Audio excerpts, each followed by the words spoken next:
Mapagpalang hapon mga kaitlog. Ito nga po pala si Mr. Eggman and welcome to my vlog. Mga kaitlog, ipapakita ko lang po sa inyo. Ayun yung mga blankong tray na naman po. Mamayang gabi po, may parating na naman po yung truck ng deliver ko. Marami na naman pong darating na itlog.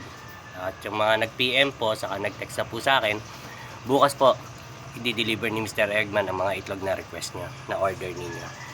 Daling ko kayo doon sa loob para makita nyo talagang wala nang itlog. Nagsasabi talaga si Mr. Eggman ng totoo. Tara, let's go. Ayan na po. Lakad tayo dito. Lakad tayo. Ito ako sa inyo yung bodega ni Mr. Eggman na talagang ubos na ubos ang itlog. Talagang fresh. Direkta po tayo ng farm. Simula sa farm, papunta sa bahay ko. Ito po yung isang lalagyan ako ng itlog. Nakikita nyo po. Puro tray na lang. Dami pong tray, no? Ito po ang isa. Ito po, tray pa rin po yan, no? Daming tray. Puro tray na lang po. Pero mamayang gabi po is siguradong maraming darating na naman na mga fresh na itlog ni Mr. Eggman. Ito po yung isang nalagyanan ko, yung bahay ko dati.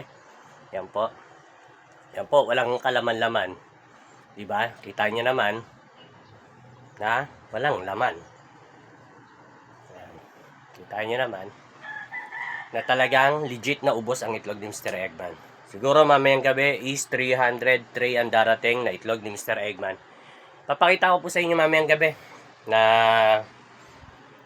ang pagdating ng truck. Sa mga hindi pa nagpi-PM, wala pang order, PM na po kayo kay Mr. Eggman. Bukas po, ratrata na naman ang deliver ni Mr. Eggman. Mura na po ang itlog, i-PM nyo lang po si Mr. Eggman. From small, medium, large, XL, jumbo.